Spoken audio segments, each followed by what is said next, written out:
Desire of man, or tree, or earth, or giant nebula is balanced in me, always. Unbalance exists not in my house. Imperfection and untruth likewise exist not in my house. Likewise error and evil exist not in my house. These are but each end of man's balance pole, upon which he walks waveringly through his cycles, knowing not that I am there, measuring his unbalancing, to void it at the other end with equal opposite measure. For I balance all things as they occur, by voiding all things as they occur. For hark thou me as I again say, that all my universe is but my imaginings, and I am not my imaginings. Thus do I watch over earths which desire extensions of their paths to outer reaches further from their mother's suns. 2 eyes have I to watch over each of these, 2 eyes to balance each with each, and 2 to balance each with every other thing that is. And likewise, when earths give birth to moons, 2 eyes have I for these 2 also, 2 eyes to measure paths for them which balance with paths of all things else in the universe.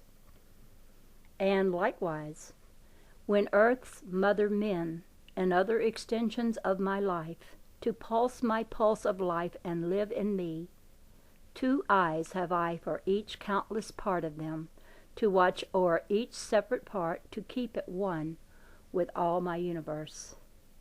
Not the veriest microcosm in all my electric body which is not thus double-poled within and without by my 2 watchful eyes.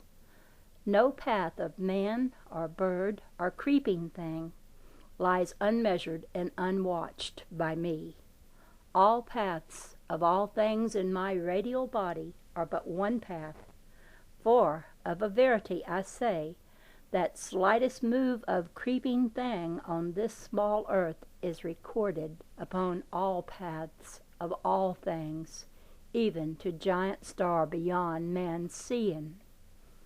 Thus do I control all desires of all things, which manifest my one ideal. Likewise I see to it that all their happenings, which man calls bad or good or error or evil, add up to the 0 of balance in me. For there is naught in my universe which can be added to or subtracted from, which is more or less than the 0 from which all things spring into their seeming being, to end where they began, for re-beginning. Hear me again say, there are not 2 halves of a divided one in all the pairs of opposites of my universe. There are but a seeming 2, and each one of these is of the other one, while seeming to be 2, and each becomes the other one sequentially to maintain that seeming. There is naught upon the earth which comes not from the heavens. Likewise there is naught within the heavens which comes not from their centering earths and suns. Each quickens the other with the giving of each to each equally, for each other's equal re-giving. Again I say that equal interchange is my will. He who desires aught in my cosmos must obey my will. He who so obeys my will commands my will to fruition of his desire. Hearken to my word when I say that desires of man are patterned seed which repeat their kind. That pattern which man fashions into seed of his desire will multiply in like form for his reaping. And the reaping will be as sure as that the dawn cometh to him unasked for by him. For man is what his desire is. His image is the pattern of his thinking. Observe ye, all men, my one inviolate law of rhythmatic balanced interchange in all thy thinking, and in all thy dealing. Happiness or anguish will be thine in the measure of its observance. Should you desire to kill, The whole power of my universe will help you kill. But by the sword you killeth with shall you also be killed. Likewise, my law will give all power to aid him who would bless another by a kindly act. He who so desires to bless shall reap blessings from seed of that desire multiplied 100 times. A humble act done unperceived in my name will open wide the door of my kingdom for him who doeth right action, for right action's sake alone. But he who doeth mighty things for self-glory shall not know my light.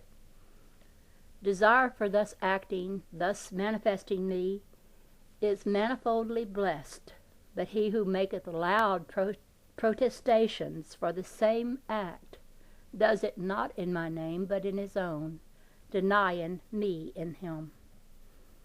Verily I say, he who giveth in my name storeth up great riches in the rhythms of heaven, which are as immortal as the soul seed of his self is immortal.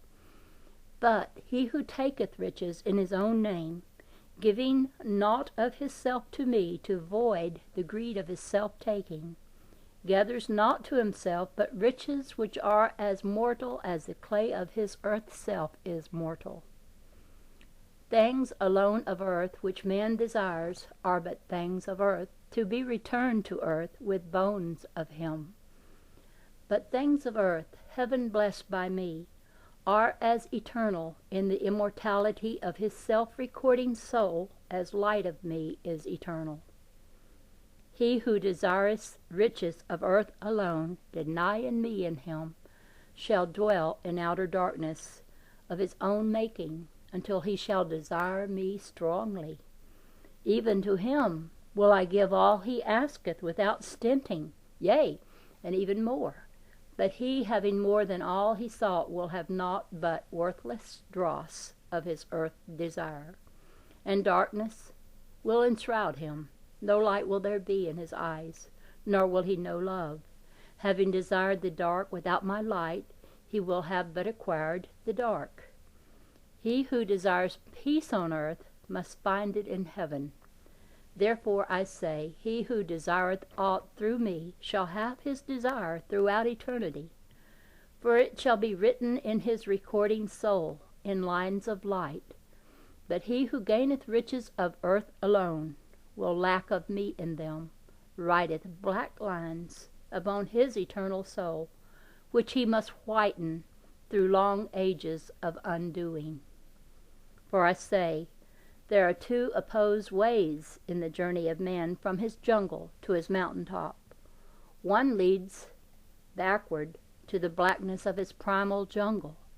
The other way leads to me.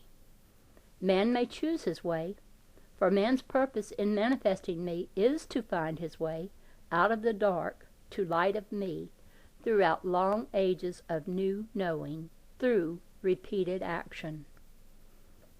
He who walks toward the light through right action writes new lines of light upon his soul. But he who walks toward the dark takes on the dark, and no light is there in him. Hear thou me when I say that man writes his own record of his thinking and his acting in his own immortal soul, and that which man writes there will be repeated in the patterned seed of the reborning of that man unto eternity. Some far day he will come to me to find rest, but until that day of knowing me in him, he shall walk the treadmill of earth unceasingly. There are those among men of earth who deem desire unholy. These seek holiness and me through the suppression of all desires. These sit in quietude, seeking me through meditation, but acting not to manifest my purpose. Yet these ask alms in my name of those who fulfill my purpose through thought followed by action. I command thee to tell to these misguided holy men, who sell their holiness for a price to those who unknowingly buy naught of holiness for their wasted gold,